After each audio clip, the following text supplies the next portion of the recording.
The mere name conjures up images of desert landscapes and ancient ruins, a land of extremes, where plains of windswept sand appear in sharp contrast to the tropical forests and rich vegetation along the Nile. A place of mystery where, even now, an ancient civilization acts out its glorious deeds of days gone by in soaring columns and facades of stone. As it has for centuries, the world of the Egyptian belongs to the Nile. To the ancients, the fate of the Nile Valley and their surrounding empire rested entirely upon the activities of the river. It was the great source of life whose annual floodwaters provided the people with feast or famine.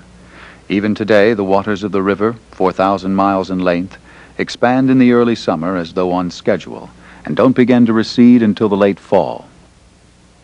Science suggests that primitive man began to migrate to the Nile Valley approximately 10,000 years ago. Scattered desert nomads settled up and down the Nile, taking advantage of the hunting, wild cattle, antelope, geese, and ducks, and the fishing, and created for themselves a lifestyle primarily of small wandering tribes. It was an existence that would change little for centuries. Egypt remained a country of warring villages and wandering nomads. And then something happened, something that would change the country forever. Somewhere around 3,000 years BC, the scattered tribes of Upper and Lower Egypt were united under one king. In time, he would mobilize the people, becoming the first leader of Egypt's 31 dynasties. Eventually, a civilization of god-kings and pharaohs would introduce the world to writing, medical science, irrigation, architecture, and nationalism. It was a civilization unsurpassed in the history of the world, one whose height of splendor would last for an astonishing 27 centuries.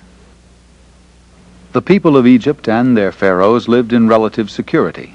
They were isolated by mountains, deserts, and the sea. But eventually, three primary factors would cause the nation to decline.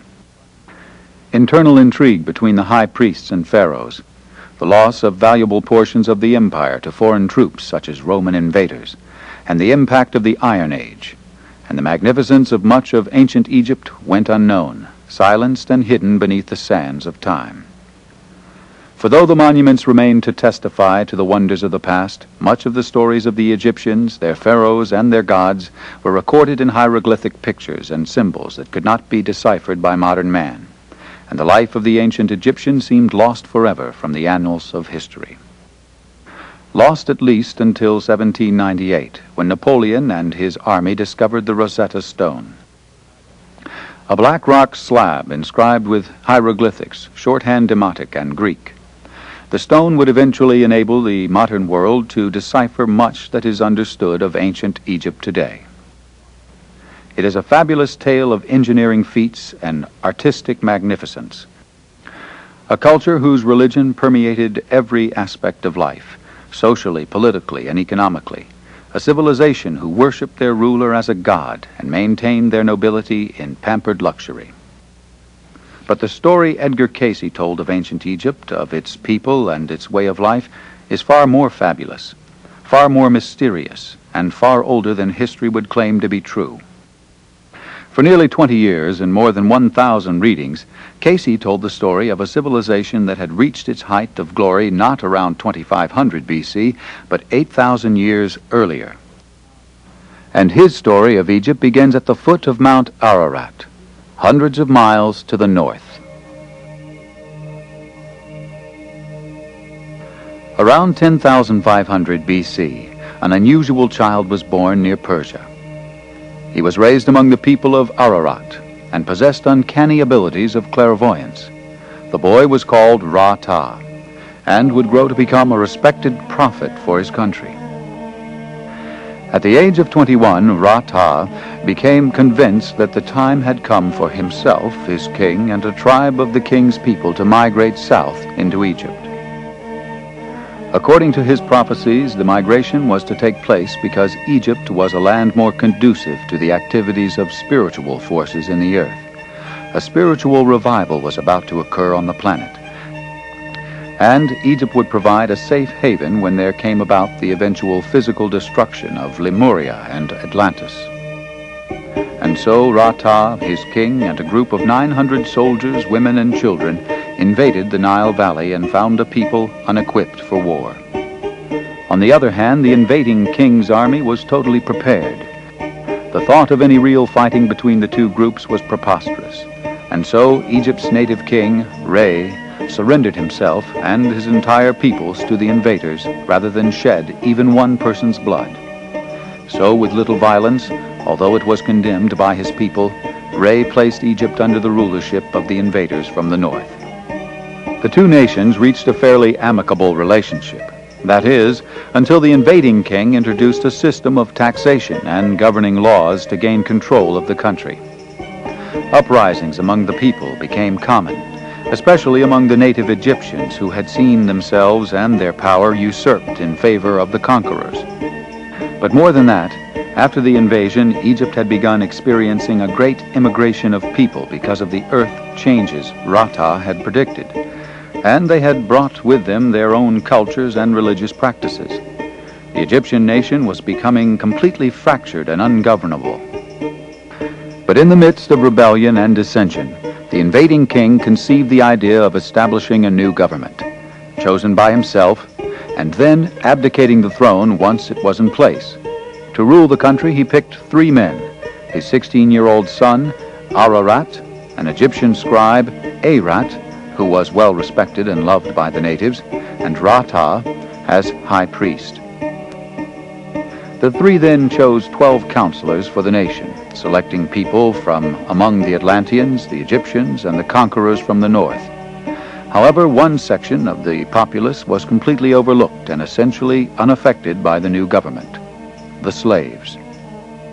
They were pitiful creatures, not fully human, sometimes half-beast. Many had migrated with the Atlanteans. Their deformities were as diversified as they were, half-human and half-creature. Some had the limbs of the beasts of the field, with cloven hooves or hairy paws. Others had claws or feathers or scales that glistened in the heat of the sun. Those who suffered the most misfortune had such problems as the head of a man in the body of a horse, or the head of a jackal upon the body of a human.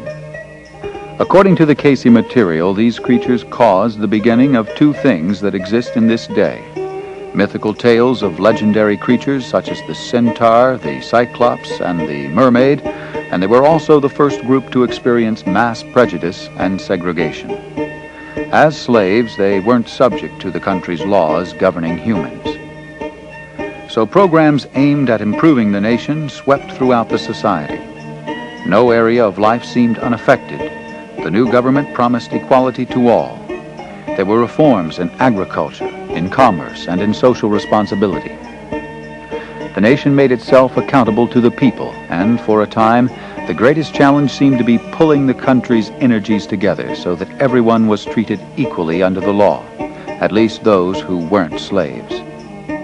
In order to keep all improvements financed, Ararat opened mines in Egypt, Persia, and Abyssinia.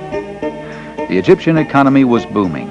The 3 heads of state and their 12 counselors encouraged communication with other nations. Trade routes were developed, and the nation's treasuries soared. It appeared as though nothing could stop the country. Everything appeared perfect for a period of years. And then the high priest had an idea. Just as he had seen done in other lands, Rata began to encourage the people to establish definite family homes and consecrated monogamous marriages. For 1 man, there should be 1 woman.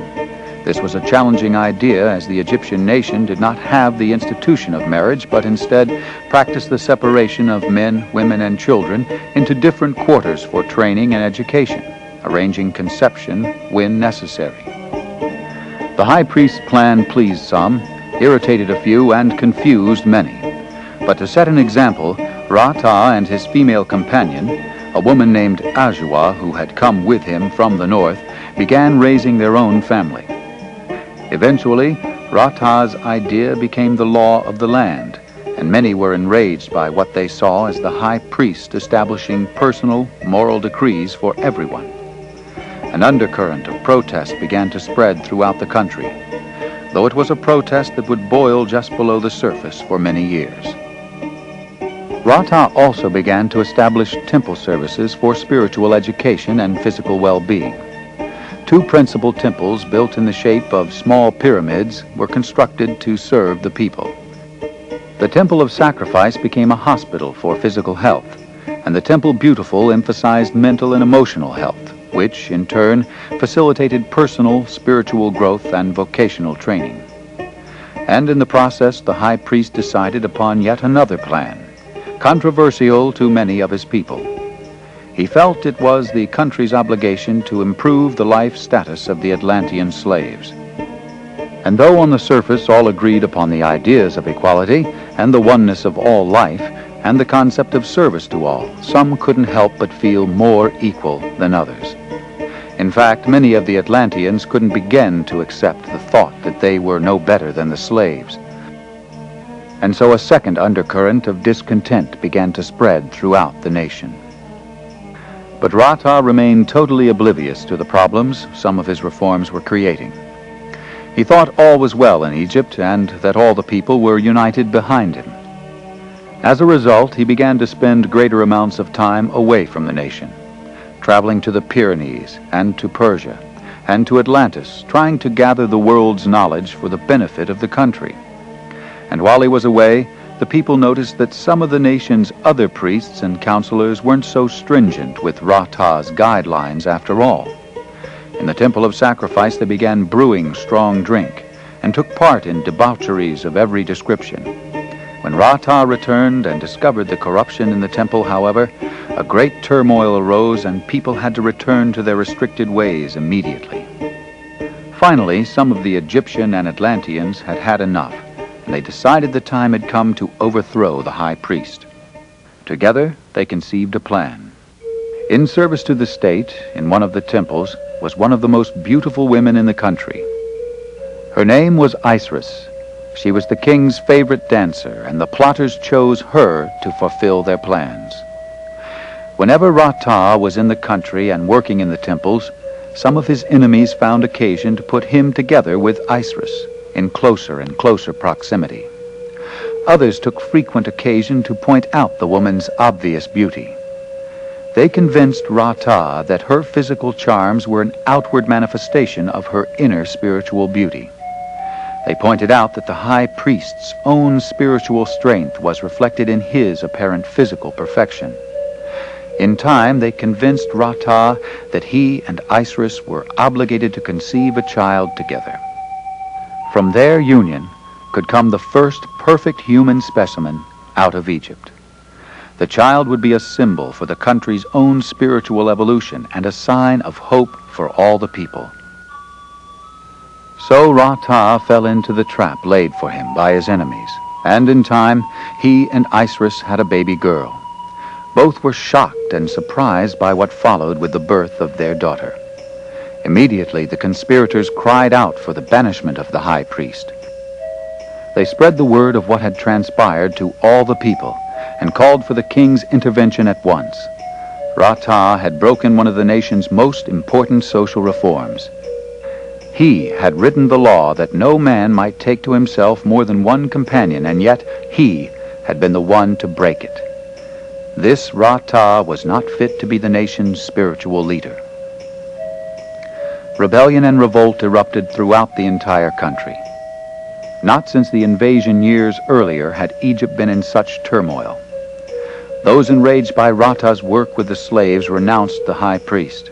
Others defended him, saying the high priest was greater than the law.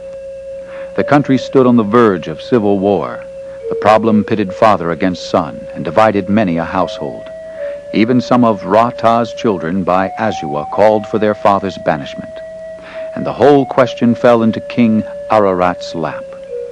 It was left for him alone to decide the issue and the proper course of action, whether forgiveness or banishment from Egypt. According to the Edgar Cayce readings, this was the most difficult decision the king would ever make. For unbeknownst to either Rata or Isis, the king had fallen in love with the girl. Although it was not easy, Ararat tried to put all personal feelings aside. At last, the king issued his proclamation. Rata was to be banished forever from the country he had helped to build. Isis was to be banished as well. More than 200 of Rata's strongest supporters decided to forsake the beauty of Egypt and follow their high priest across the desert into exile. The beautiful baby girl born to Rata and Isis was kept by the king as political prisoner, though in truth the king kept the baby girl as a means of being reminded of the woman he loved and would never see again. So Rata and Isis and their followers finally found asylum many hundreds of miles to the south in the land of Nubia, today known as Ethiopia. It was a matriarchal society, though oftentimes warlike in nature, and they were highly suspicious of Rata and his people. But in time, the Nubians saw how the high priest's constant meditations brought peace throughout the entire nation, and eventually they opened their country to the group. But by that time, however, Rata had begun to isolate himself from all but his closest counselors and from Isis, with whom he had fallen in love. His banishment from Egypt had been devastating. Not only did the high priest feel he had betrayed his people and his spiritual mission, but he felt as though he had betrayed his God. Nonetheless, Isis stood by his side and became his chief counselor. She took his advice and his words to the Nubian people, who began to revere both of them as great spiritual leaders.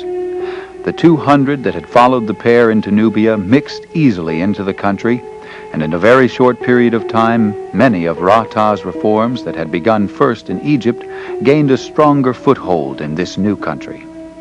Soon the entire nation of Nubia became transformed into a land of promise, a land of education, a land of plenty, and a land of great spiritual significance. Wise men from throughout the world descended into Nubia to see what Rata and the Nubian people had accomplished. News of Rata's deeds and the magnificence of Nubia's growth crept back into Egypt, and many of the Egyptian natives began to call for the high priest's pardon and swift return. To the south, Rata and his people were too busy to even consider such a return. The Nubians followed Rata's suggestion and began establishing definitive homes for the raising of a family and the consecration of one man with one woman. In time, Rata and Isis had 2 additional children, though always longing for the daughter they had been forced to leave behind. As the years passed, the Nubians found that each of the priest's suggestions became a success for the country. There appeared to be no problem in the entire nation that could not be solved. In spite of these things, those closest to Rata, Isis, and her counselors began to worry about the high priest. Rata continued to spend much time alone in personal reflection and contemplation, and his constant state of mental anguish over the sins of his past were taking its toll. He seemed to be aging at an alarming rate. But he simply brushed their concerns aside, offered his advice and his reforms, and continued to spend much time alone. Because of his constant meditations and periods of reflection, Rata began to gain understandings of the earth and the universe and the physical dimension that had never existed before. In time, he gained a clearer awareness that there was but one force operating in the universe, a force for good which humankind could channel into every aspect of their lives, physically, mentally, and spiritually. Meanwhile, Egypt remained in the midst of inner and outer turmoil. The country was being torn apart. With Rata out of the way, various priests began to vie for positions of power, creating internal upheavals and conspiracies. Others tried to set themselves up as Rata's replacement. The ancient practice of animal worship was reestablished.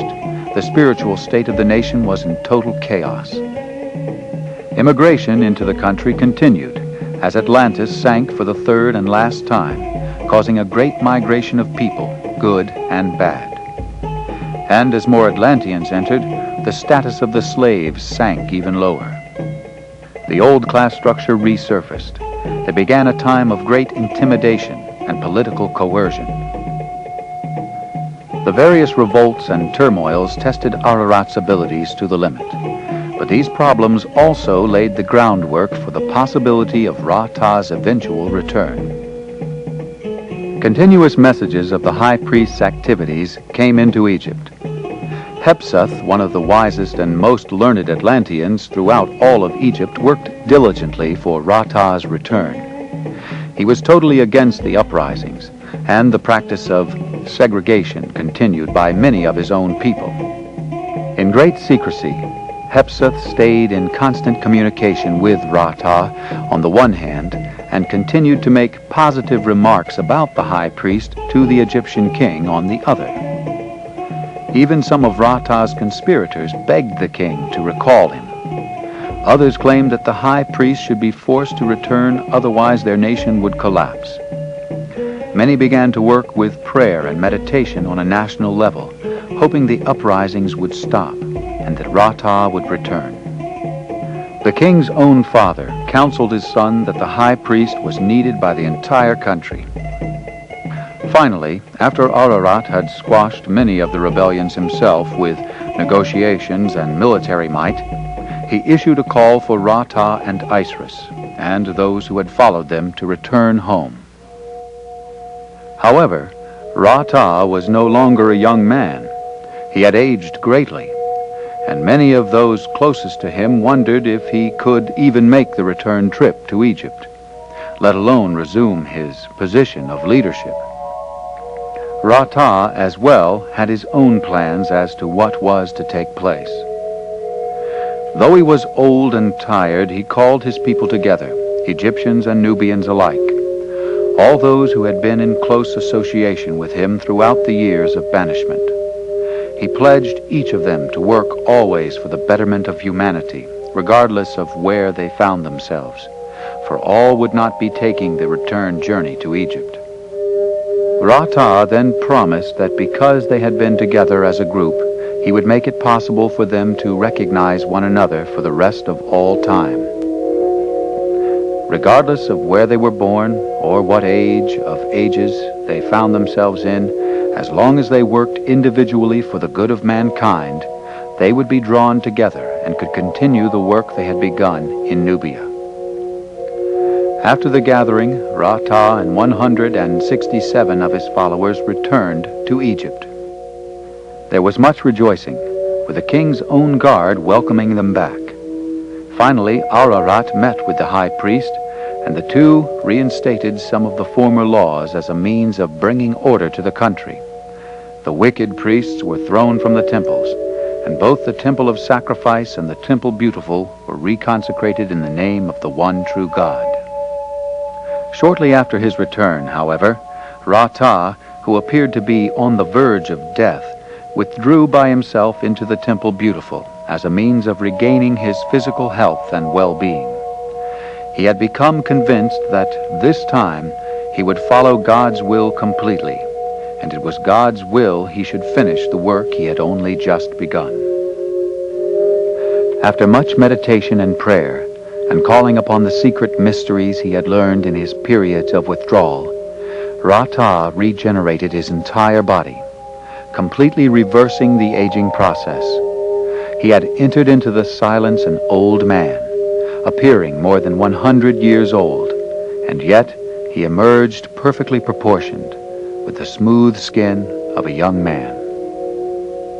This feat of being regenerated was seen as a miracle throughout all Egypt. Those who did not understand what had been accomplished through the natural workings of the law began to revere the high priest as a god, and they changed his name to Ra. Isis was raised to a position of leadership as well, as she took the name Isis, becoming the first goddess of Egypt. At the time, gods and goddesses were seen as guardians of the truth. No longer was the right of the king or the high priest to rule questioned, and Egypt began to regain immediate and lasting progress. Order was restored, and the economy began to flourish. A system of financial equality was instated. In fact, Edgar Cayce stated that the groundwork for every social reform known to modern man was begun at this time.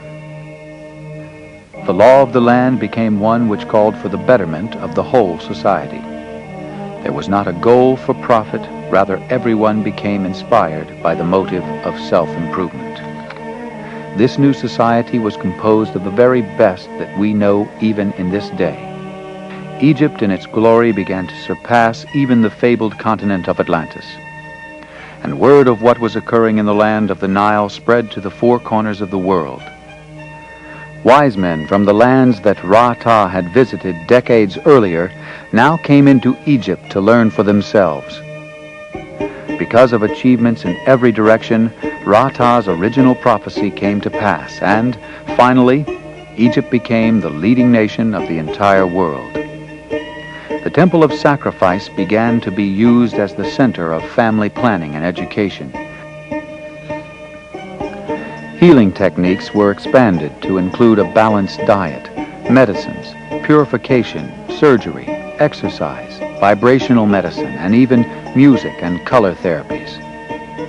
The process of healing the slaves of their appendages began anew, and the concept of equality to all finally took root. As Egypt gained in reputation and became known for its quest for spiritual understanding, a world ministry was established, bringing together the greatest minds and philosophers of the day. Emissaries traveled throughout the world. Some went to India, others to Italy, France, Mongolia, Abyssinia, Persia, and Gobi, Greece, the Pyrenees, even the Americas. Leaders from various countries came to learn as well, taking the teachings back with them to their own lands. Because the world's knowledge was being gathered in Egypt, a massive library was established in a place which would become Alexandria, housing the manuscripts and documents and writings that were coming into the country. The library became so renowned and magnificent that legends of it continued to exist to this day. In fact, the Cayce readings state that the Essenes and Jesus himself used the library at Alexandria. For the first time, a sense of nationalism rose throughout the country. Rata conceived the idea of erecting a national emblem, a structure so magnificent that it would represent Egypt to the world. In time, it was decided that this structure was to become more than just a national treasure. It would be a repository of the world's knowledge. It would become the primary temple of initiation for spiritual understanding, and it would house, in secrecy, the history of the world. But it was not to be simply the history of the past, but rather a prophetic vision of the history of ages to come. And if Edgar Cayce is correct, that information exists to this day. The location of this magnificent structure, the Great Pyramid, was mathematically calculated by establishing the center of all landmass upon the earth. The site decided upon was Giza. The four corners of the structure were laid out, facing the four cardinal points of the globe. The work became a national pastime, nearly 8,000 years older than science would claim. Cayce places the construction of the Great Pyramid as beginning 10,490 years B.C. It was a project that would consume the Egyptians for nearly 100 years, and, in spite of his age, it was a project that Rata would see completed. The readings state the pyramid was built by individuals calling upon the forces of nature. By working with the natural laws of vibration and energy, laws which we apparently no longer understand, each of the massive stone blocks, more than 2 million of them, with some weighing as much as 15 tons, were levitated through the air and lowered into place. The religious history of mankind was incorporated into the mathematical structure of the pyramid, with the idea that it would be understood at some point in the future. At the same time the Great Pyramid was being built, another monument began to rise upon the Giza Plateau. The Sphinx was begun as a monument to the past and a guard to the knowledge of the future. It would represent a time in the history of man when there had been creatures who were half man and half beast. It would also guard a subterranean hall of records containing the knowledge of the world and the history of Atlantis. Simultaneously, records were hidden in the Yucatan and in the remnants of Atlantis, so that regardless of what cataclysms befell the earth, at least one of the storehouses would remain for generations yet unborn.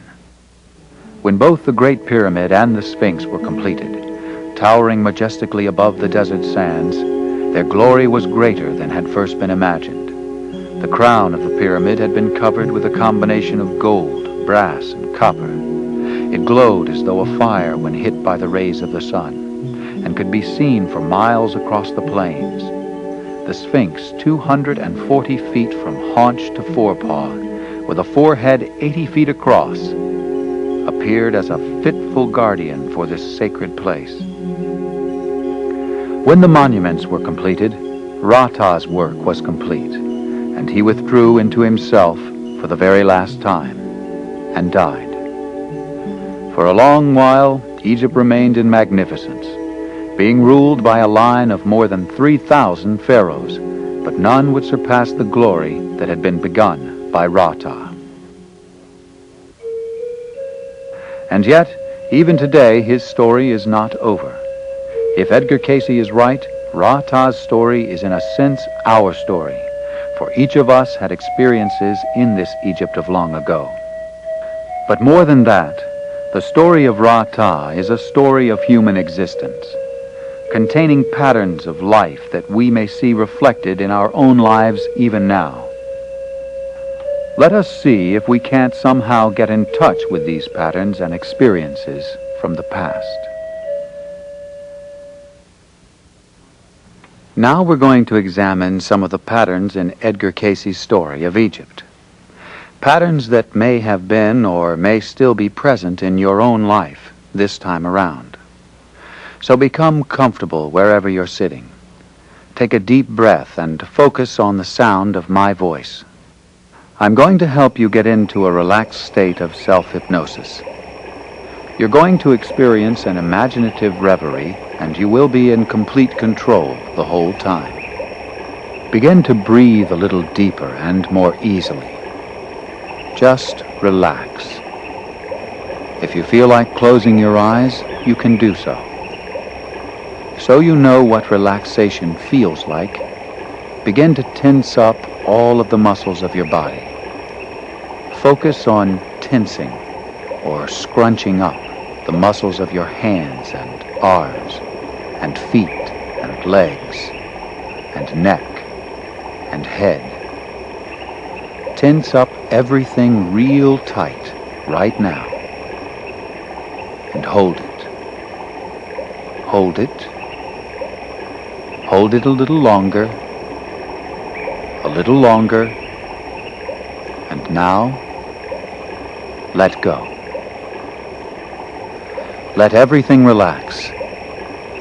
Feel the relaxation flow through your entire body, through your head and neck.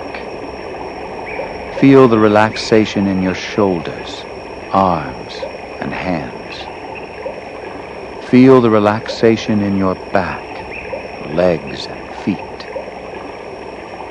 Become more comfortable, and just let the relaxation flow through you.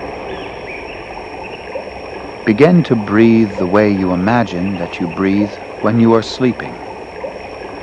And with every breath you exhale, you breathe out tension, worries, fears, anger, irritation. Take a moment to breathe slowly and deeply, letting your body be relaxed. Let your mind relax too, and begin to imagine that you are sitting outdoors on the desert sands on a beautiful day, all by yourself, alone, under the warmth of the sun.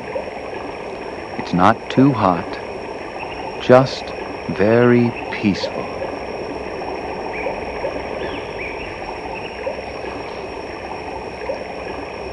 For just a moment, pause and listen to any sounds you hear, or feel any feelings that come to you. When I count to 3, you'll find yourself at a point somewhere in your current lifetime when you experienced confusion or doubt about what you were doing. 1, 2, 3.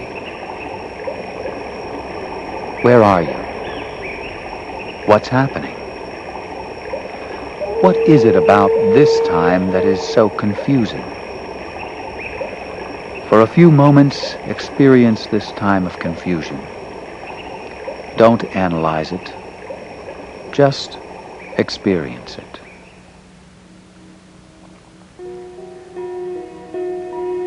Now, see if your imagination can tell you what this period was all about. What were you really supposed to be learning from this experience? Is there some way that confusion actually ended up helping you? In your imagination, let the answer for overcoming this confusion come into your mind.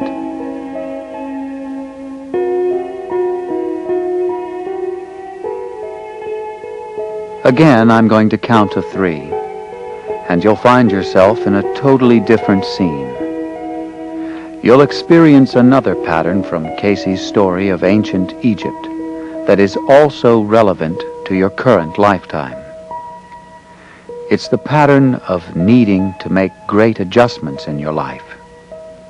But these are changes that end up for the best. 1, 2, 3. What's happening in your life? Why is this a period of adjustment? For a few moments, see if you can recapture the feelings that you felt. Take it all in. Can you see how this period is beneficial after all? Can you feel how you'll be stronger because of it? For a few moments now, imagine how much happier and healthier you will be for going through this period of adjustment.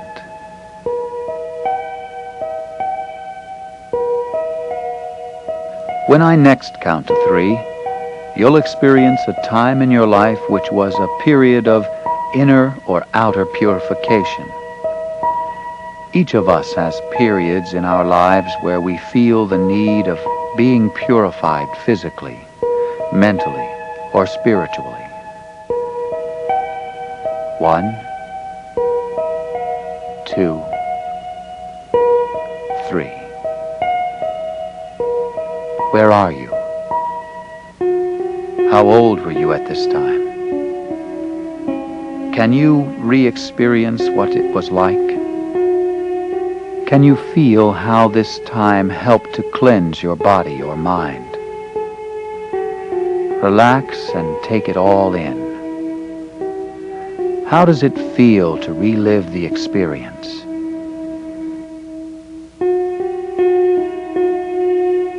Ask your inner self the purpose for these times of purification. Say the words in your own head and listen.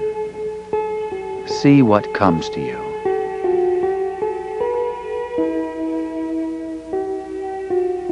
When I count to 3, you'll be at another time and place in your current lifetime. You'll get to experience something from your past. Maybe it's something that you haven't even thought of for a very long time. But it's a time when you felt like you really belonged to a very special group. A work group, a social group, a family group, a team. 1, 2, 3. Where are you? What was the group doing? Were you trying to accomplish something together? For a few moments, take it all in and feel it as though it were happening right now, in this very moment.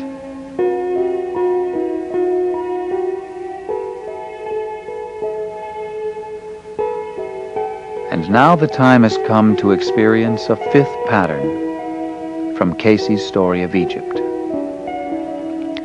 Listen to the sound of my voice and relax. You're going to see a time in your life when you were truly of service to another person. A time when you placed someone else's needs before your own. When I count to 3, you'll be in that time and place. 1, 2, 3. Who was this person you cared for? Why did you do it? Can you feel inside yourself and sense how it feels to help someone else? Imagine what it was like to help someone who needed you.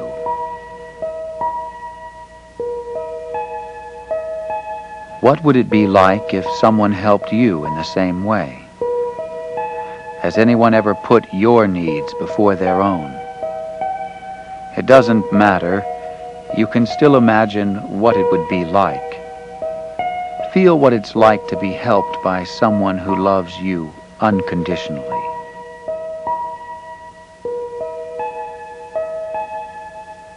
Now it's time to look at a period of withdrawal from others. Purposeful times apart. When I count to 3, you'll remember a time of withdrawal, contemplation, and reflection.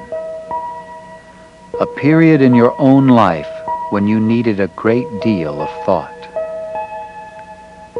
1, 2, 3. Why are you spending so much time in contemplation? Is there a situation you're dealing with? Are you wondering which way to go? Are you reflecting upon something you need to do? What's going through your mind? Can your imagination tell you of a problem in your life where being able to reflect upon the situation would help you tremendously? This is the 7th and final pattern. This is a time when you'll solve a problem. Perhaps even a major difficulty you're having with others in your life. Maybe it's at work, or maybe it's at home. When I count to 3, you'll see this problem and the group in your mind's eye. 1, 2, 3. What is happening? Who are the people involved? Do others know that there's a problem? Or is it just you? Can you see how everyone seems to have their own thoughts about what needs to be done?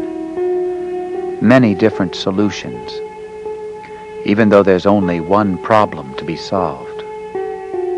For a few moments, look at this diverse group of people and the problem. Don't analyze, just take it all in.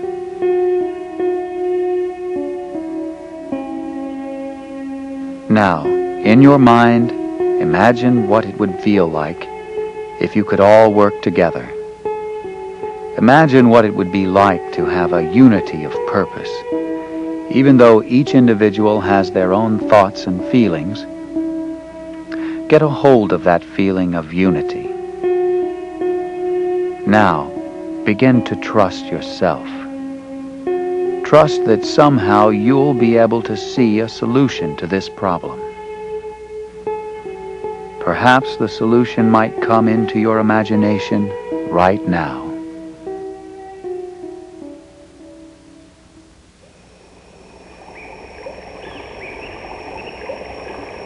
Begin to tell yourself how well you will feel when you come out of this experience. When I count to 3, you'll return to the present and begin to awake at your own speed. Don't open your eyes until it's time, And when it's time, open your eyes gently and easily. Okay. 1, 2, 3. Gently begin to wake yourself up in your own way until you're awake and totally refreshed. Open your eyes. These are just 7 of the many patterns that can be found in human existence. In some ways, human nature of today is very similar to the long-ago past of ancient Egypt. Just as Rata felt confusion about his work in Egypt, wondering whether or not his ego had gotten in the way of what he was supposed to be doing, we've all had these times of confusion. When the native Egyptians had to move from the land they loved into Nubia, their lives did become better after a period of adjustment. We've experienced living through adjustments that ended up better for all concerned. Just as the Egyptian used temples for the purification of their bodies, minds, and souls, we've all found periods in our lives when we felt the need to give a greater focus to purifying our bodies and minds, and spending greater time in spiritual pursuits. Patterns of equality and cooperation in a group experience can be found in our lives, as well as in the lives of the Egyptians. The old saying, "I am my brother's keeper," was evident in Egypt when many felt it their duty to help the status of the slaves. In our own lives, we may have found no greater joy than being of service to someone else. Periods of meditation, withdrawal, and reflection are just as important to us today as they were to Egypt's high priest while in exile.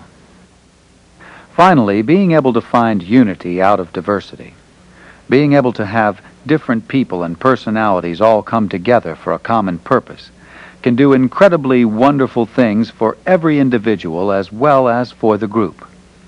The Egyptians were able to build the greatest empire that has ever existed out of chaos.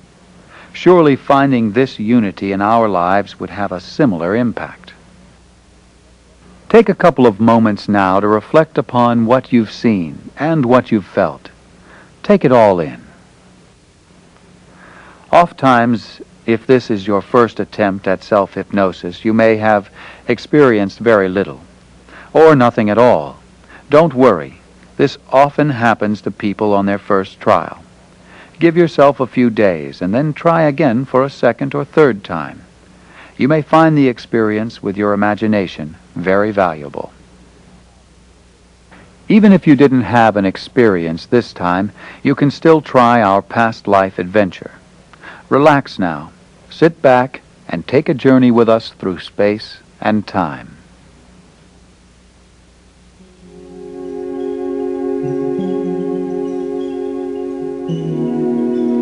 I'm going to count downward from 10 to 1. And with every descending number, slowly blink your eyes. Just look forward at the screen. Slowly blink your eyes in slow motion with every number. 10, 9, 8, 7, 6, 5, 4,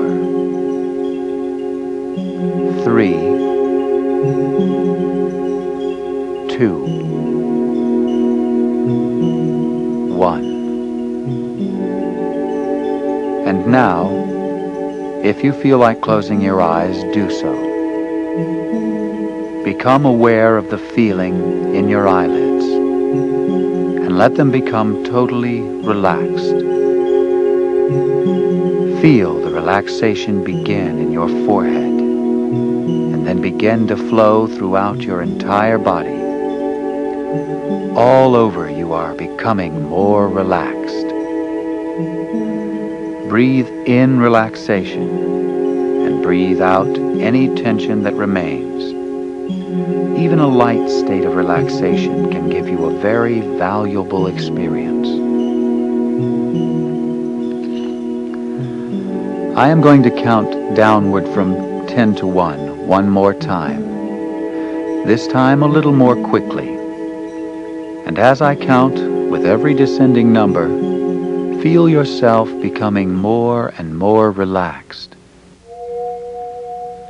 10, 9, 8, 7, 6, 5, 4, 3, 2, 1. You are now in your own level of deep relaxation. You are in complete control, totally relaxed, and totally at peace.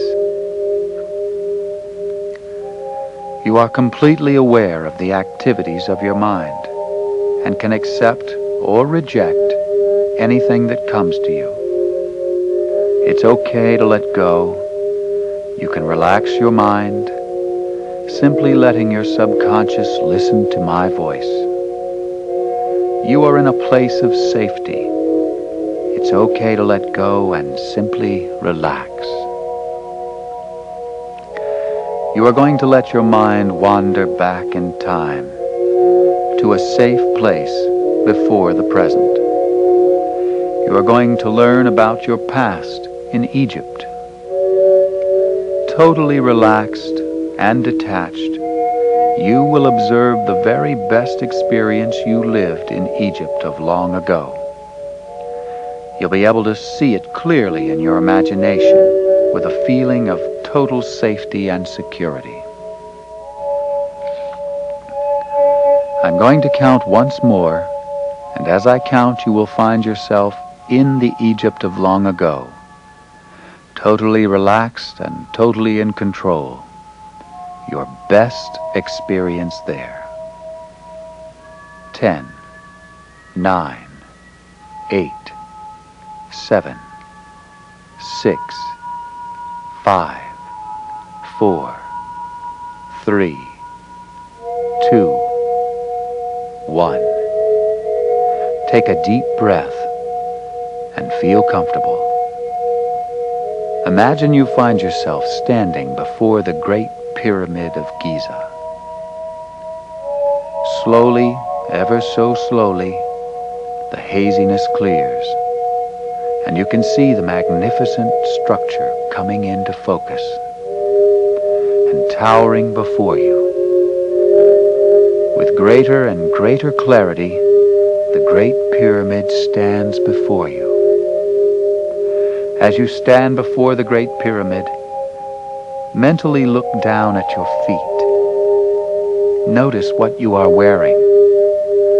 Or are they bare?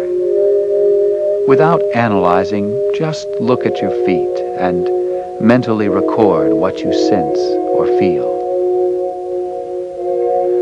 What does it feel like to be who you are, standing before this magnificent emblem of Egypt?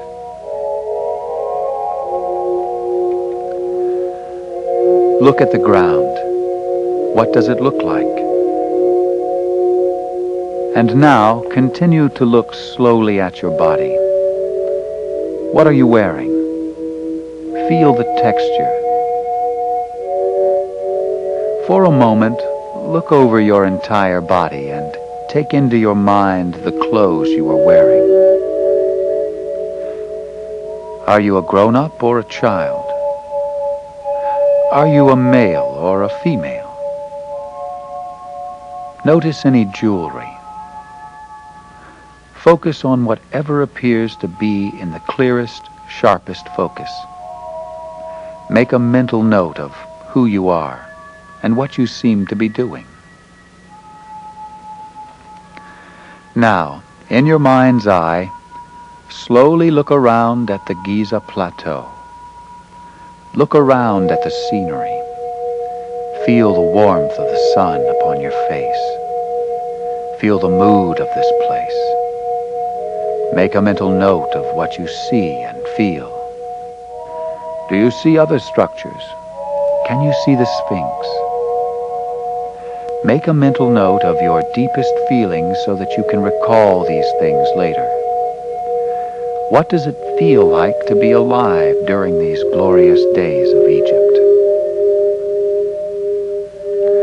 Are there bushes, animals, people around you? If you have difficulty seeing, simply try to hear or feel this place.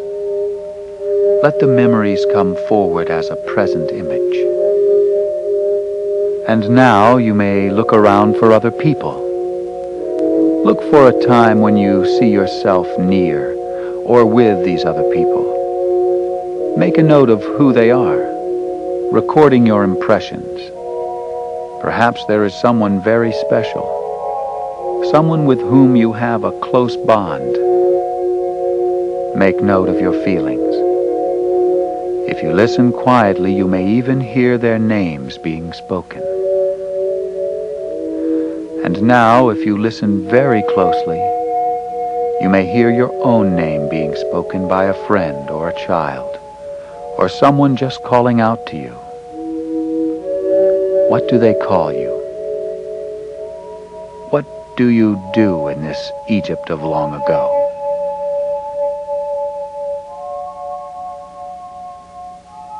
And now, you may wish to move to a major event in your life, a time that had important meaning for you, and focus on what is happening. Take these things in to remember.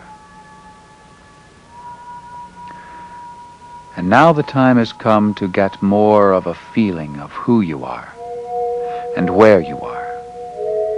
I'm going to count backward from 3, and when I reach 1, you will find yourself in a scene from your childhood in this Egyptian lifetime. Okay? 3, 2, 1. Do you see yourself? Look around at where you are. What's going on? Take it all in.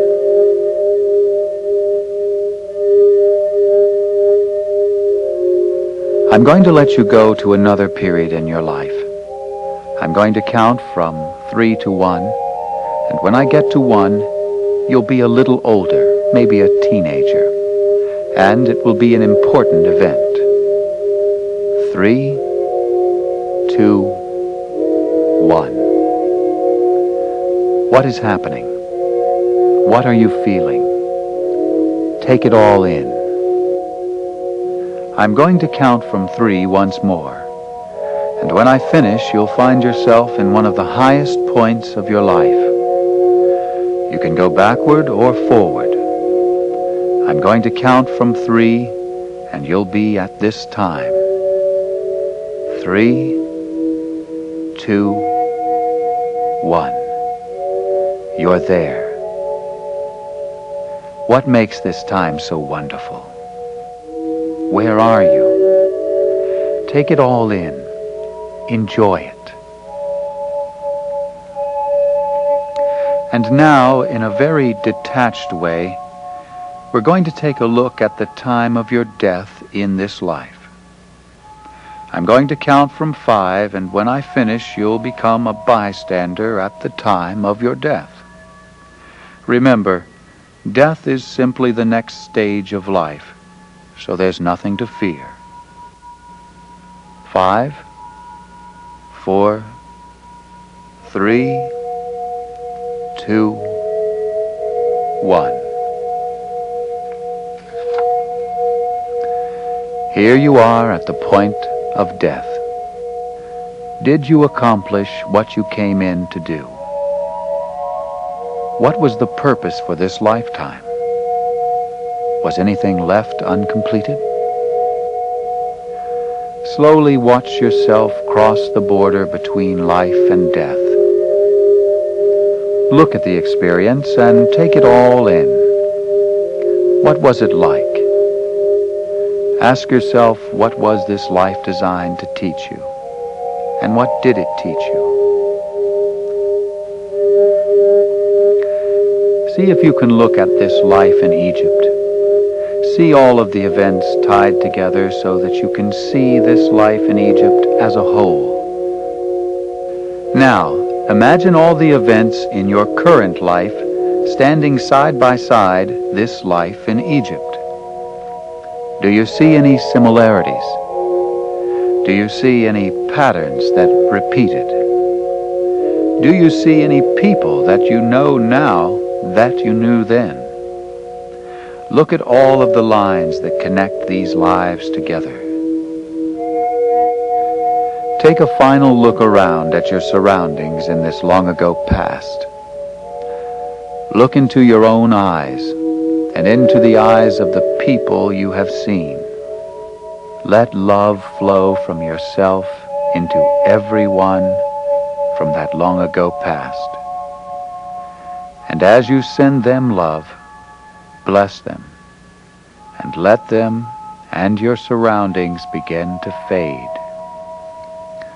And as they fade, let them go. Release them. Forgive anything that needs to be forgiven so that only love remains. Let this experience slowly fade into the past so that only positive and objective memories remain. And as you slowly begin coming back, traveling back through time, you can bring with you all that was positive and bright and interesting and important. Other information you may release or forget. You will retain in your conscious mind only that which is helpful, important, and beneficial.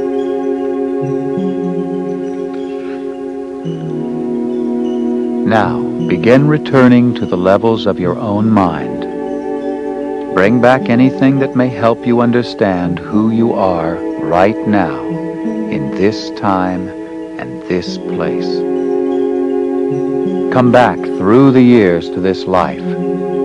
Plant your feet firmly in the present. Become who you are right now.